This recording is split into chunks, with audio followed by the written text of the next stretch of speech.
Hello aspirants, welcome to polity current affairs lecture number 1। इसमें हम लोग बात करेंगे about whatever important news articles were there in past 2-3 years, okay, especially with polity related. So let's get start with first article, that is Supreme Court asked ED chief to quit but upholds the amendments. Now यहाँ पे मैंने आपको news analysis के time भी अलग से पढ़ाया था PMLA एक्ट, राइट। उसके अलावा आई टोल्ड यू कि आपको ईडी से क्वेश्चन आ सकता है प्रीलिम्स में अबाउट इट्स कॉम्पोजिशन, इसके टर्म्स एंड कंडीशंस, कब एक्सटेंशन दिया जा सकता है, कितना दिया जा सकता है, एंड सिमिलरली सीबीआई के रिस्पेक्ट में भी। सीबीआई में आपको एक प्रॉपर चैप्टर पॉलिटी के स्टैटिक सिलेबस में भी मिलेगा और वो मैं आपको करवाऊंगा भी, बट अभी आज हमारा मेजर फोकस रहेगा ईडी पर। और इसके बाद हम लोग बात करेंगे आज के लेक्चर में अबाउट द जुडिशियरी, ओके, इसके अपॉइंटमेंट से रिलेटेड बातें, इसके रिमूवल से रिलेटेड बातें, और इसमें इसकी अकाउंटेबिलिटी इंश्योर करने के लिए इंक्वायरी एक्ट ऑफ 1968 के बारे में भी। ओके, सो आज के लेक्चर में हम ये 3-4 टॉपिक्स कवर करेंगे। शुरू करते हैं about the Enforcement Directorate. No, first thing is that it was established in year 1956, headquarter है दिल्ली में, and it works under Ministry of Finance. No, this is the first mistake जो बच्चे करते हैं। उन्हें लगता है कि जिस तरह से ईडी मिसयूज़ हो रही है, कहीं ना कहीं ये अमित शाह के अंडर में होता है, होम मिनिस्ट्री के अंडर में आता होगा, बट ऐसा नहीं है। ये मिनिस्ट्री ऑफ फाइनेंस के अंडर में काम करता है। ओके, सो ये सिली मिस्टेक्स एग्जाम में नहीं करनी है। सेकेंड इज, ये मेनली फोकस किस पे कर रहा है? मेनली ये फोकस करता है with respect to offences of money laundering and violation of foreign exchange laws, that is FEMA act. Okay, इसकी अगर मैन पावर की बात करें तो वो हर कैटेगरी से आती है। वो आईएएस से भी आएंगे, वो आईपीएस से भी आते हैं, आईआरएस से भी आते हैं, एंड इनफैक्ट ईडी का खुद का जो काडर होता है उससे भी कुछ लोग प्रमोशन के थ्रू आते हैं। ओके, मोस्टली अब आपको एक पहले अदर एग्जाम्स में भी पूछा गया है और यूपीएससी के सिविल सर्विस में ही पूछा जा सकता है कि आखिर ये किस किस एक्ट के साथ डील करता है। So there are 4 important act जिसके साथ ईडी डील करता है। First is PMLA act 2002। ये एक्ट मैंने आपको ऑलरेडी लास्ट ईयर पढ़ाया था in my mains 450 plus series. ये वीडियो अभी भी प्लेलिस्ट में होगा, आप इसको वहाँ से ज़रूर देखिएगा, और खासकर इसमें जो लेटेस्ट अमेंडमेंट्स किए गए हैं उसके रिस्पेक्ट में। Okay, I am not discussing those amendments again here, क्योंकि ये पूरा एक्ट पढ़ाने जाएंगे तो फिर काफ़ी टाइम उसी में चला जाएगा, 20-30 minutes. Second is foreign exchange management act, that is कि फॉरेन ट्रांजेक्शन रिलेटेड जो भी ऑफेंसेस होते हैं, मनी लॉन्ड्रिंग में हमेशा ये इन्वॉल्व होता ही है। Second is fugitive economic offender act, जैसे Nirav Modi, Vijay Mallya and so on. और fourth one is it is also an sponsoring agency under conservation of foreign exchange and prevention of smuggling activities act of 1974। Okay, so this will be a very important question कि आखिर आपको ये 3-4 option देकर कि ED इनमें से किसके under में काम करता है। ओके, नेक्स्ट इज इसके डायरेक्टर काफ़ी न्यूज़ में रहे, क्योंकि इनके जो डायरेक्टर थे मिस्टर मिश्रा, उनको गवर्नमेंट बार बार एक्सटेंशन देती चली गई और फिर अल्टीमेटली सुप्रीम कोर्ट को इसमें इंटरवीन करना पड़ा कि अब आप और ज़्यादा एक्सटेंशन नहीं दे सकते इनको। ओके, सो डायरेक्टर के अपॉइंटमेंट से रिलेटेड, उनके एक्सटेंशन से रिलेटेड आप एक क्वेश्चन एक्सपेक्ट कर सकते हो एग्जाम में, क्योंकि इस तरह की चीज़ें आपको स्टैंडर्ड बुक में नहीं मिलती हैं, ये आपको न्यूज़ के आर्टिकल्स में ही मिलेगा। ED director, he was appointed as per the provisions of Central Vigilance Commission Act 2003. Now this is one important thing जो बच्चों को पता ही नहीं होता है कि आखिर ED के डायरेक्टर का अपॉइंटमेंट किस एक्ट के अंडर में हो रहा है। So he is appointed as per the provisions of central vigilance commission act. Okay, और अपॉइंट कौन कर रहा है? अकेले सेंट्रल गवर्नमेंट। सीबीआई डायरेक्टर के लिए हम लोग प्रॉपर एक 3 मेंबर की कमेटी बनाते हैं, right, headed by prime minister, लेकिन ईडी के डायरेक्टर को अकेले सेंट्रल गवर्नमेंट ही अपॉइंट करती है, इसीलिए इसके बायसनेस के काफ़ी चांसेस देखे गए हैं पिछले कुछ सालों में। Alright, so remember point number 1, that is CVC act 2003 के अंडर में इसका अपॉइंटमेंट होता है, and point number 2 is he is appointed solely by central government. Okay, जैसे पहले election commission, chief election commissioner का भी अपॉइंटमेंट गवर्नमेंट ही करती थी, फिर सुप्रीम कोर्ट ने इंटरवीन किया कि इसे एक कमेटी के द्वारा किया जाना चाहिए, राइट। उसी तरीके से यहाँ पे अकेले सेंटर कर रहा है, तो मे बी किसी दिन इस पर भी क्वेश्चन मार्क उठेगा कि आखिर इतनी इंपॉर्टेंट एजेंसी के डायरेक्टर अगर अकेले सेंटर अपॉइंट करेगी तो फिर वही होगा जिस तरीके से ईडी मिसयूज़ हो रहा है।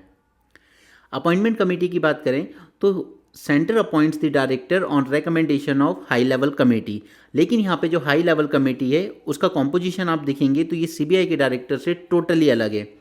दैट इज, पहली बात तो कि सीबीआई के डायरेक्टर हो या ईडी के डायरेक्टर हो, दोनों को ही 2 ईयर का फिक्स टेन्योर दिया जाता है।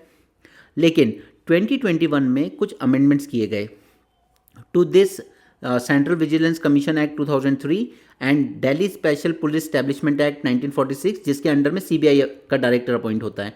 राइट, सीबीआई इस एक्ट के साथ डील करती है, Delhi Special Police Establishment act, जबकि ईडी के डायरेक्टर अपॉइंट हो रहे हैं सीवीसी एक्ट के अंडर। तो 2021 में गवर्नमेंट ने दोनों ही एक्ट को अमेंड किया और ये कहा कि हम अलाउ करते हैं मैक्सिमम 3 एनुअल एक्सटेंशन। राइट, यानी कि 2 ईयर्स का उनका टेन्योर खत्म हो चुका है, उसके बाद अगर गवर्नमेंट चाहे कि ये आदमी ही कंटिन्यू रहे तो वो 1 ईयर के 3 बार एक्सटेंशन दे सकती हैं, और ऐसे प्रोविजन पहले नहीं थे। 2021 में अमेंडमेंट करके सरकार ये लेकर आई। Right, so these were the points जो बहुत इंपॉर्टेंट रहे पिछले कुछ साल में, लेकिन ये चीज़ें आपको न्यूज़पेपर के थ्रू ही कवर करनी होंगी। ये स्टैंडर्ड बुक्स या करंट अफेयर की मैगजीन पर रिलाय मत कीजिएगा, उनमें कहीं ना कहीं कोई ऐसा पॉइंट स्किप हो ही जाएगा जो अल्टीमेटली आपको एग्जाम में 3-4 स्टेटमेंट में से कोई सी एक स्टेटमेंट में आप फेल हो जाओगे। Okay, no high level committee अगर हम देखें तो यहाँ पे 5 मेंबर पैनल बनाया जाता है which is composed of central vigilance commissioner as chairman, and इसके अलावा कुछ विजिलेंस कमिश्नर होते हैं जो रेकमेंड करते हैं ईडी के डायरेक्टर को। नाउ सेम कमेटी और यही कमेटी जो होती है यही टेन्योर को बढ़ाती है कि इनको एक्सटेंशन देना है या नहीं, if ED director is worthy of an extension. इसके अलावा और जो मेंबर्स होते हैं वो सब वही हैं जो गवर्नमेंट के लोग हैं, secretaries in such as finance department, home department या personal and training ministries and so on. हालांकि सीबीआई डायरेक्टर के केस में सिचुएशन थोड़ी सी बेटर है, क्योंकि यहाँ पे जो कमेटी होती है उसमें प्राइम मिनिस्टर होते हैं, उसमें लीडर ऑफ अपोजिशन होते हैं और उसमें चीफ जस्टिस ऑफ इंडिया होते हैं। तो सीबीआई के डायरेक्टर के मिसयूज़ के चांसेस उतने ज़्यादा स्ट्रॉन्ग नहीं हैं या इसके बायस होने के चांसेस उतने स्ट्रॉन्ग नहीं हैं जितने कि ईडी के डायरेक्टर के, क्योंकि वहाँ पर सब सरकार के लोग बैठे हैं, चाहे वो सेंट्रल विजिलेंस कमिश्नर हो या अदर विजिलेंस कमिश्नर्स हो या फिर जो ये सेक्रेटरीज हैं गवर्नमेंट के वो हों। राइट, तो इनके अपॉइंटमेंट के प्रोसेस और यहाँ पर जो 2 इंपॉर्टेंट पॉइंट्स देखे हमने, इससे आपका एक अच्छा खासा क्वेश्चन आने के पूरे चांसेस हैं। नेक्स्ट इज, अब मैं ये एक्ट आपको यहाँ पे नहीं पढ़ाऊँगा, चाहे वो पीएमएलए एक्ट हो, फेमा एक्ट हो, फ्यूगिटिव इकोनॉमिक ऑफेंडर या फिर दिस 4th वन, क्योंकि मैंने ये तीनों एक्ट आपको 1 बाय 1 पढ़ाए हुए हैं ऑलरेडी, न्यूज़ एनालिसिस के साथ भी और वैसे सेपरेट वीडियोज़ के थ्रू भी। द ओनली थिंग इज़ कि पीएमएलए एक्ट में ये है एक क्रिमिनल लॉ, जबकि फॉरेन एक्सचेंज मैनेजमेंट एक्ट है एक civil law. Okay, this is first difference you should know for your exam, जो अगेन आप स्टैंडर्ड बुक्स में नहीं पकड़ पाते हो। सेकेंड इज, ये प्रोवाइड करता है for the confiscation of property drive from और involve in money laundering. Okay, so आप ये नहीं कह सकते कल को कि मेरी तो ये इनकम हुई थी, मेरे पास पैसे आए थे तो मैंने इससे ये प्रॉपर्टी खरीदी और मुझे तो नॉलेज ही नहीं था कि ये जो इनकम मुझे मिली है जिस बंदे से, उसने ये इनकम मनी लॉन्ड्रिंग के थ्रू अर्न की थी। ओके, तो इसमें सरकार ने चेंजेस किए, उन्होंने कहा है कि नहीं, हम ऐसी किसी भी प्रॉपर्टी को कन्फिस्केट कर सकते हैं, चाहे इंटेंशनली या अनइंटेंशनली आपने उसको कहीं से भी ड्राइव किया हो, अगर वो चीज़ मनी लॉन्ड्रिंग में इन्वॉल्व थी तो।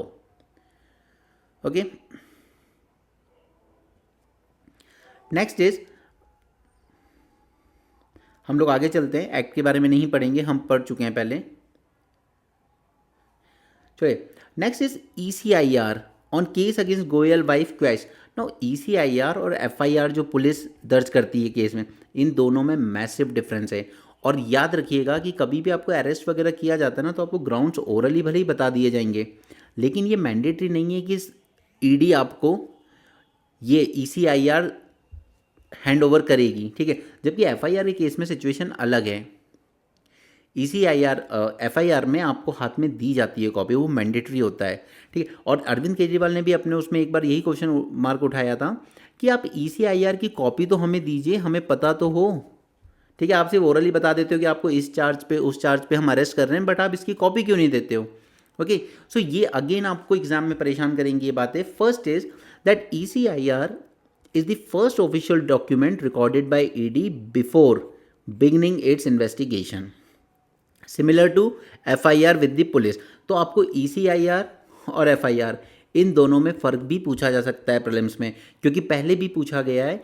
एक बार क्वेश्चन पूछा गया था आपको about the police custody versus judicial custody, इनके डिफरेंस पे आपको PYQ पूछा है। मैं कराऊंगा आपको ये सारे PYQ बाद में, बट अभी याद रखिए कि ये फर्स्ट ऑफिशियल डॉक्यूमेंट होता है इन्वेस्टिगेशन शुरू करने से पहले, सिमिलर टू FIR।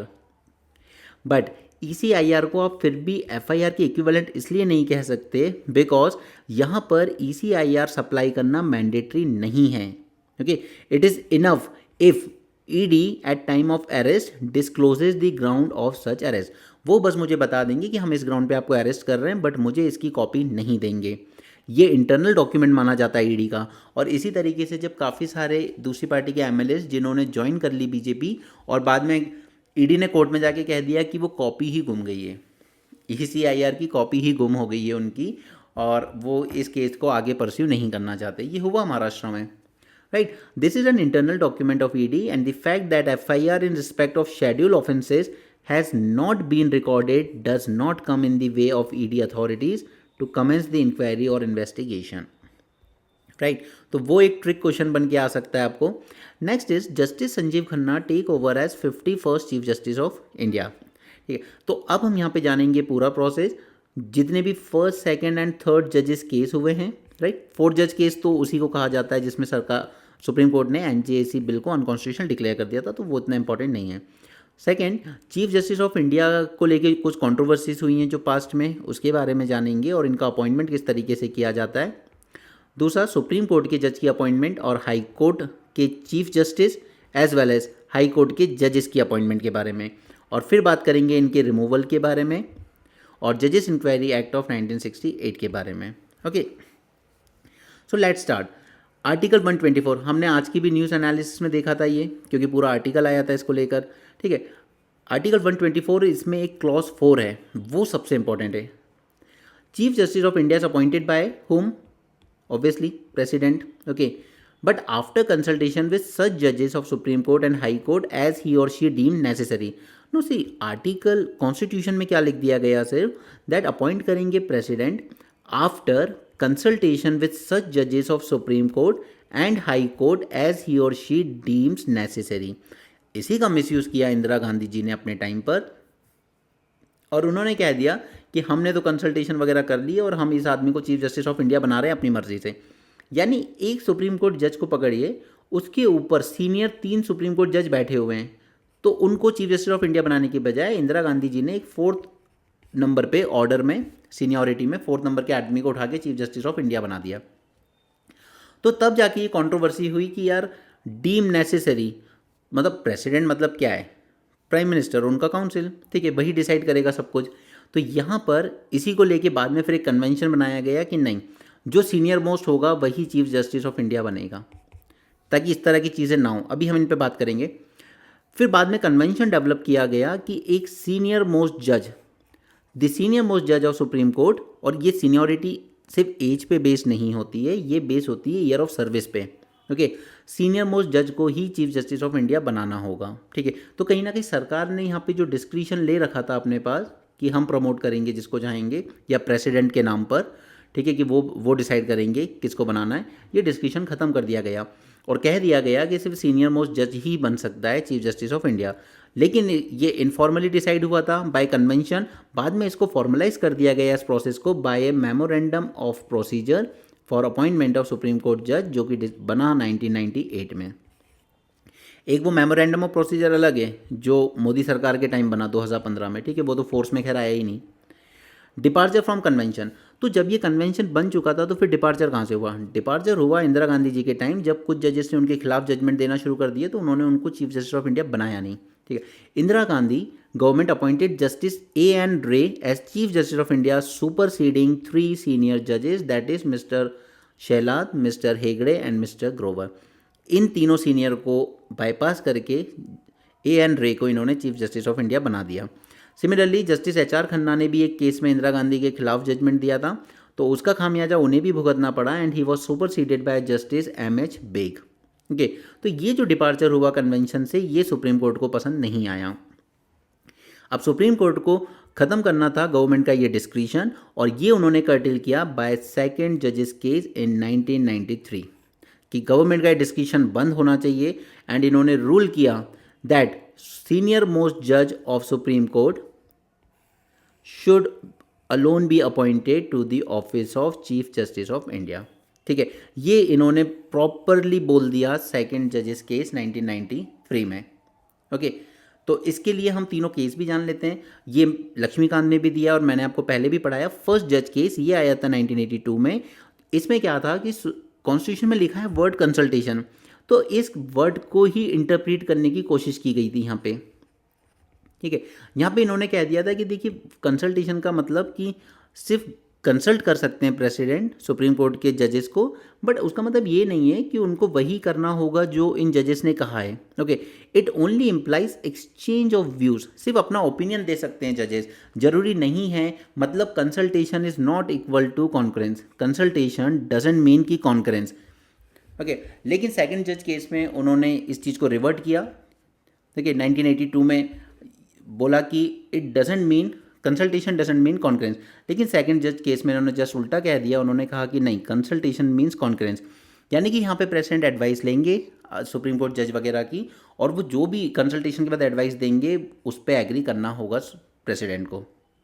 ठीक, सो यू कैन से कि इसमें जो भी एडवाइस दी जाएगी by chief justice of India वो बाइंडिंग हो जाएगी यहाँ पर in the matters of appointment of जजेस। But chief justice of India ये एडवाइस अकेले नहीं दे सकते, उन्हें ये एडवाइस देनी होगी after consulting two of it senior most जजेस। यानी कि अगर किसी एक इंसान को सुप्रीम कोर्ट के जज बनाना है तो यहाँ पर supreme chief justice of India बताएंगे प्रेसिडेंट को कि इस आदमी को बनाना है, लेकिन वो अकेले डिसाइड नहीं कर सकते, उन्हें 2 सुप्रीम कोर्ट के सीनियर मोस्ट जजेस का ओपिनियन भी लेना होगा। ओके, ये चीज़ निकल के आई सेकंड जजेस केस से। द सीनियर मोस्ट जज of supreme court should alone be appointed as office of chief justice of India, और ये चीज़ सेकंड जज केस में बिल्कुल डिसाइड कर दी गई कि जो सीनियर मोस्ट जज होगा वही चीफ जस्टिस ऑफ इंडिया बनेगा। राइट, तो सेकंड जज केस ने फर्स्ट जज केस के इस कंसल्टेशन के इंटरप्रिटेशन को जस्ट चेंज कर दिया। फिर आता है थर्ड जज केस 1998।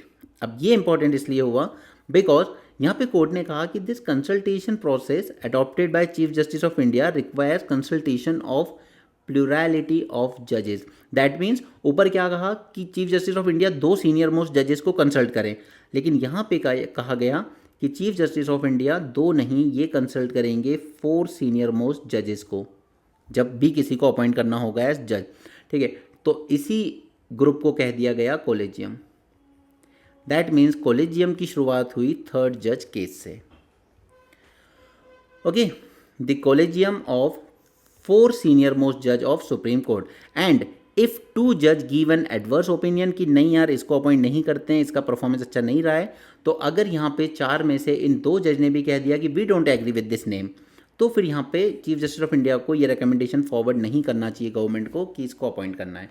ठीक है, अगर 2 ने भी एडवर्स ओपिनियन दे दिया तो उस नाम को आगे मत बढ़ाइए। हालांकि यहाँ पे कुछ लिमिटेड ग्राउंड्स भी थे to challenge the recommendation.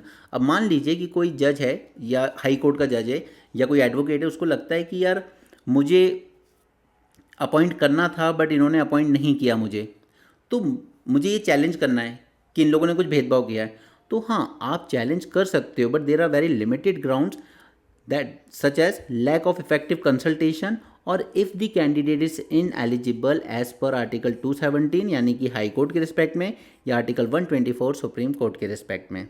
Okay, फिर 1999 में आफ्टर थर्ड जज केस का जजमेंट आता है 1998 में, और फिर एक मेमोरेंडम ऑफ प्रोसीजर्स फाइनलाइज किया जाता है यहाँ पे। It was finalised in 1999। It defines the roles and responsibilities of centre, supreme court and the high court in appointment process, ताकि यहाँ पे चीज़ें प्रॉपरली फॉर्मलाइज कर ली गई। सो ये जो कोलेजियम सिस्टम निकल के आया ये जुडिशियल इनोवेशन था, and memorandum of procedure itself is not a constitutional और legislative mandate. Now this is important कि ये जो कोलेजियम सिस्टम निकला है ये जुडिशियल इनोवेशन है, जुडिशरी के थ्रू ही आया है, ये कोई कॉन्स्टिट्यूशनल या लेजिस्लेटिव मैंडेट नहीं है। Okay, next is this memorandum of procedure specifies that chief justice of India should be senior most supreme court जज deemed fit for the office.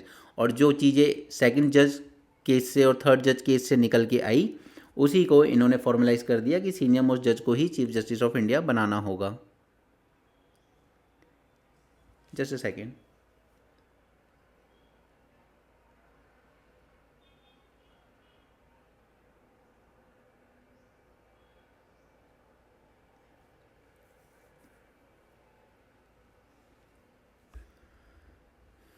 Next is appointment of supreme court जजेस। तो अब हम एक एक करके जान लेते हैं सुप्रीम कोर्ट के जज की अपॉइंटमेंट, हाई कोर्ट के जज की appointment and so on.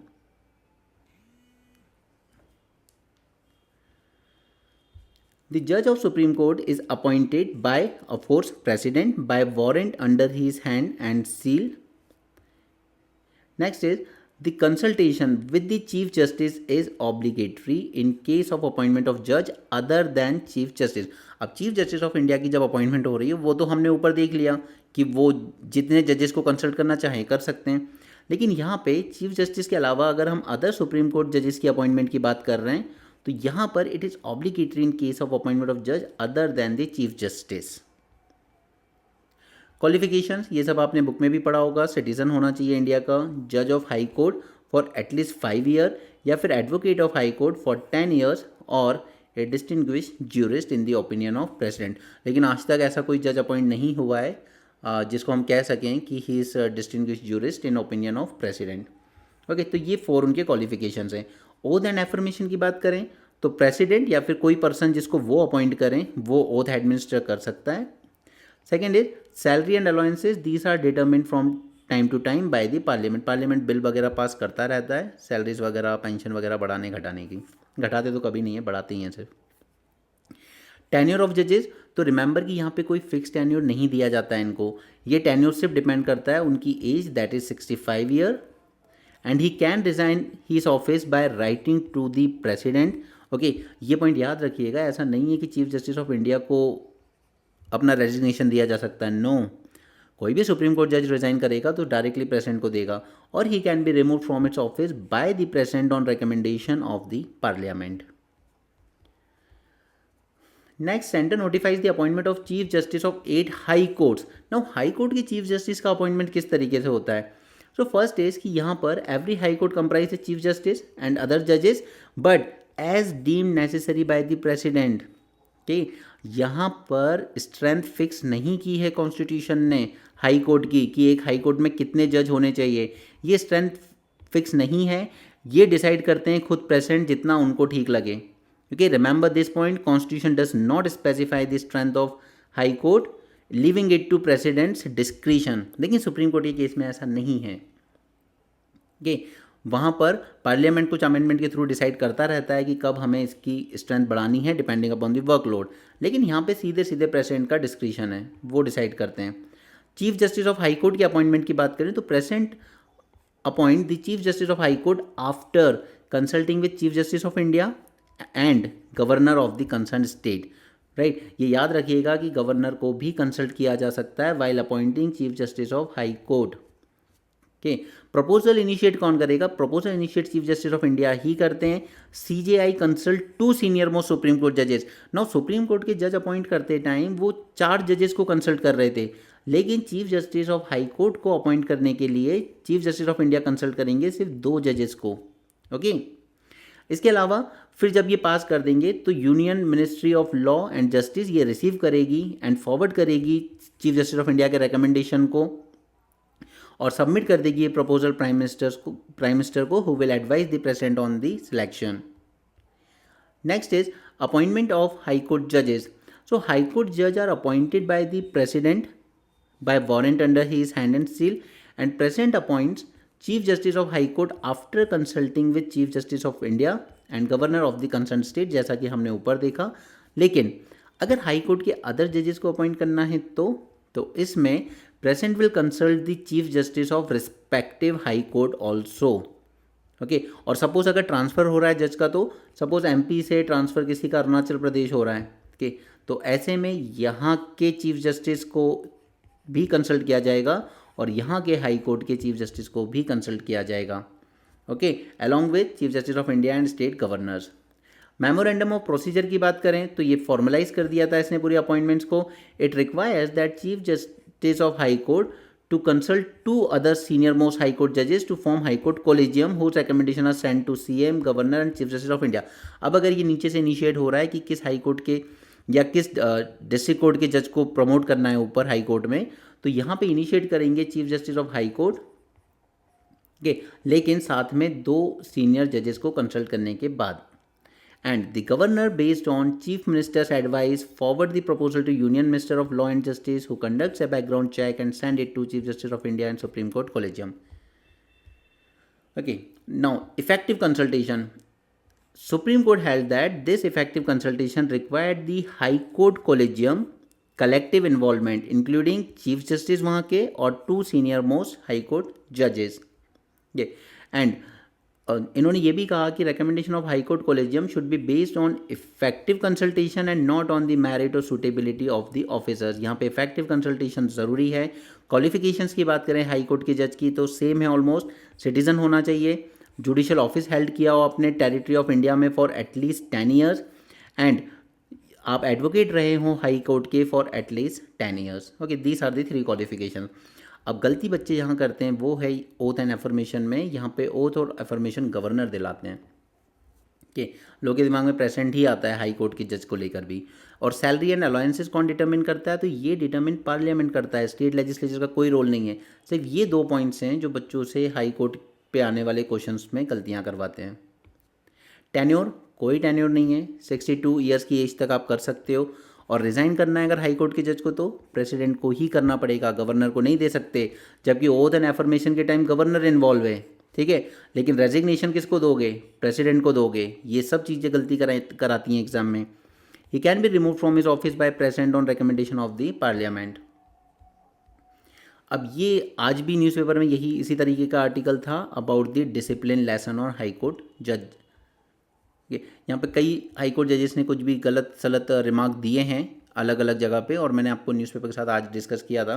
But यहाँ पे हम जान लेते हैं कि आखिर कॉन्स्टिट्यूशन ने क्या लिमिटेशंस लगा रखी हैं कि हम चाहते हुए भी जजेस के अगेंस्ट कोई डिसिप्लिनरी एक्शन ले नहीं पा रहे हैं, because separation of power theory की वजह से. ठीक है, कि आप जुडिशरी को इंडिपेंडेंट रहने दीजिए, उसे अपना फंक्शन करने दीजिए. तो ये लोग मैसिव प्रोटेक्शन लेकर चलते हैं. तो यहाँ पर रिमूवल ऑफ जज as outline in article 124 clause 4. अब ये जो आर्टिकल है हमारा 124 क्लॉज 4 ये बात करता है अबाउट रिमूवल ऑफ द जज, लेकिन सिर्फ 2 ग्राउंड बताएं कॉन्स्टिट्यूशन ने. One is misbehaviour and other one is incapacity. Okay, लेकिन उसके बाद भी हम इनको रिमूव इसलिए नहीं कर सकते कि उनको रिमूव करने के लिए 2/3 मेजॉरिटी चाहिए दोनों हाउस में, जो कि बहुत मुश्किल है. ठीक है, इट्स नॉट पॉसिबल कि 2/3 मेजॉरिटी से आप कोई रेजोल्यूशन पास करवा दो. ऑल्टरनेटिव मेजर्स क्या हैं फिर हम कैसे इनकी डिसिप्लिन को एनफोर्स करें, क्योंकि आजकल जजेस एक तो क्या है कि ब्राइब लेना कोई ऐसा अनकॉमन नहीं है जुडिशरी में. अभी एक अतुल सुभाष नाम के लड़के ने सुसाइड किया, उसने यही कहा था कि ये जो फैमिली कोर्ट में जज बैठी इन्होंने मुझसे 5 लाख रुपए मांगे थे डिवोर्स केस सेटल करने के लिए, एलिमनी का. ठीक है, उसी तरीके से बेंगलोर के जज थे, उन्होंने कह दिया था कर्नाटका हाई कोर्ट के कि आपने तो पाकिस्तान बना रखा है यहाँ पे, मिनी पाकिस्तान. राइट, इस तरह की बातें ठीक नहीं है. तो ये डिसिप्लिनरी एक्शन लेने के क्या तरीके हैं, फिर रिमूव तो नहीं किया जा सकता क्योंकि प्रोसेस बहुत टफ है. But given the high threshold for impeachment, supreme court has developed an alternative ways to address judicial misconduct. यहाँ पे ये क्या करती है अगेंस्ट दी एरेंट जजेस, ये पॉलिसी फॉलो करते हैं ट्रांसफ़र की. दैट मीन्स कि अगर एक हाई कोर्ट में बैठे हुए जज ने कोई करप्शन किया, फॉर एग्जाम्पल तमिलनाडु के, तो इस जज को करप्शन केस में इस पर एलिगेशन लगे तो ट्रांसफ़र करके भेज देंगे सिक्किम हाई कोर्ट, और यही हुआ एग्जैक्टली. तो this is not like punishing, it is like transferring the corruption from one state to another state. Right, तो यहाँ पे collegium almost 5 senior most supreme court जज का they can recommend the transfer of high court जज as means of discipline. तो ये means of discipline थोड़ी कहलाता है. एक स्टेट से उठा के आपने उसको दूसरे स्टेट के हाई कोर्ट में भेज दिया, तो ये तो केस सीधी सी बात है कि आपका करप्शन आप इस स्टेट में कर रहे थे, अब वहाँ जाके कीजिएगा. ये हुआ एक जज के साथ अभी recently.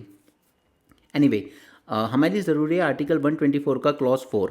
No, what is this clause 4? ये बात करता है कि हमें इसको किस तरीके से रिमूव करना है ऑफिस से. ये तो यहाँ पर हमारे जो पार्लियामेंट है उसको majority of total membership of that house and majority of not less than 2/3 of member present and voting, यानी कि सीधे सीधे स्पेशल मेजॉरिटी से पास करना होगा। और ये सब क्या है, ये मैं ऑलरेडी आपको अभी पॉलिटी के स्टैटिक लेक्चर में समझा चुका हूँ। ठीक, Parliament may by law regulate the procedure for presentation of the address and for investigation and proof of the misbehavior and capacity of judge under clause 4। तो पार्लियामेंट यहाँ पे एक लॉ बना के रेगुलेट कर सकता है इस चीज़ को, और वही पार्लियामेंट ने किया जब उन्होंने बनाया जजेस इंक्वायरी एक्ट 1968। ठीक है, कॉन्स्टिट्यूशन ने सिर्फ ग्राउंड्स बताए थे, प्रोसीजर नहीं बताया था रिमूव करने का। प्रोसीजर इस एक्ट में लिखा गया कि किस तरीके से होगा। ठीक है, लोकसभा राज्यसभा में 50 मेंबर, लोकसभा में 100 मेंबर, इधर 50 मेंबर, ये लोग एक रेजोल्यूशन लाएंगे, फिर लोकसभा में स्पीकर के पास जाएगा, राज्यसभा में चेयरमैन के पास जाएगा। वो लोग या तो इसको एडमिट कर सकते हैं या रिजेक्ट कर सकते हैं। चेयरमैन भी इसको एडमिट कर सकते हैं या रिजेक्ट कर सकते हैं। अगर इनको लगता है कि हाँ एलिगेशन सीरियस हैं तो फिर एक इंक्वायरी कमेटी बनाई जाएगी। इस कमेटी में आपके 3 मेंबर्स होंगे, एक सुप्रीम कोर्ट जज होंगे, एक हाई कोर्ट जज होंगे, एक एमिनेंट ज्यूरिस्ट होगा, और ये तीनों इन्वेस्टिगेट करेंगे इन ग्राउंड्स को। और अगर यहाँ पे ग्राउंड सच पाए जाते हैं तो फिर आपको रिमूव किया जा सकता है। Okay, so these are the steps जो इंक्वायरी एक्ट 1968 में लिखे गए, कॉन्स्टिट्यूशन में नहीं लिखा गया। कॉन्स्टिट्यूशन में सिर्फ ग्राउंड्स बताए गए हैं। Removal motion signed by 100 members in Lok Sabha, 50 members in Rajya Sabha, presented to speaker chairman, they can admit it or refuse it। if admitted they will constitute a 3-member committee, जिसमें चीफ जस्टिस भी हो सकते हैं या फिर जज of supreme court, chief justice of A high court या फिर डिस्टिंग्विश्ड जूरिस्ट, ये तीनों मिलके इन्वेस्टिगेशन करेंगे। और अगर गिल्टी पाया जाता है तो फिर ये मोशन हाउस में कंसिडर किया जाएगा, और अगर ये पास हो जाता है स्पेशल मेजॉरिटी से तो इनको रिमूव कर दिया जाएगा जज को। Supreme court has the power to review the decision made by 3-member committee. No this is important, जो आपको बुक्स में नहीं मिलेगा कि वहाँ से पास कर भी दिया अगर कमिटी ने, तो supreme court can review the decision made by 3-member committee formed by the speaker on the ground of misbehaviour and incapacity. Okay, if it's not found appropriate in terms of misbehavior and capacity, he can be restored as a judge and no further impeachment motion can be started before 6 months unless the judge has been found guilty by the court। अब बात वहीं आ गई कि ये सारा process आपने zero पे ला दिया वापस, क्योंकि अगर रेजोल्यूशन पास हो भी जाता है, इनको रिमूव कर भी दिया जाता है जज को, उसके बाद भी क्या होगा, सुप्रीम कोर्ट इसको रिव्यू करेगा। अब आप ये मान लीजिए कि यहाँ पे जो 3 लोग बैठे होंगे, सुप्रीम कोर्ट की जो सबसे छोटी बेंच हो सकती है, ये 3 लोग क्या सोचेंगे कि यार आज इस जज की बारी आई है, कल को हमारी भी आ सकती है। ओके, आज ये करप्शन केस की वजह से डिसमिस हुए हैं, कल को हम भी हो सकते हैं। फिर ना कोई पेंशन, ना कोई प्रिविलेजेस, ना कोई मरने तक सारी सुविधाएं, कुछ नहीं मिलेगा। ठीक है, तो फिर इसमें ये कहेंगे नहीं नहीं he was not guilty and हम इनको रीइंस्टेट करते हैं।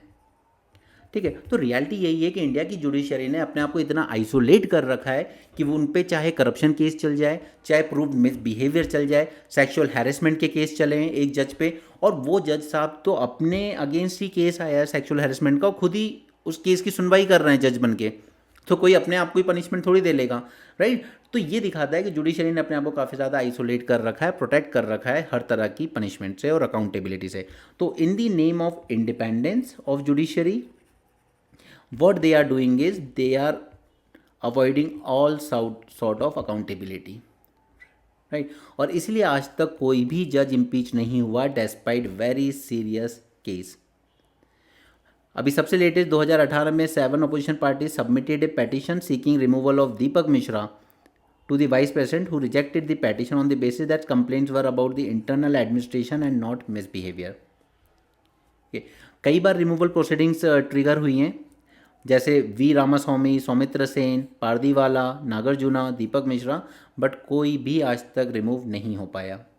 कि द जजेस of high court are removed by same process as जजेस of supreme court under article 218।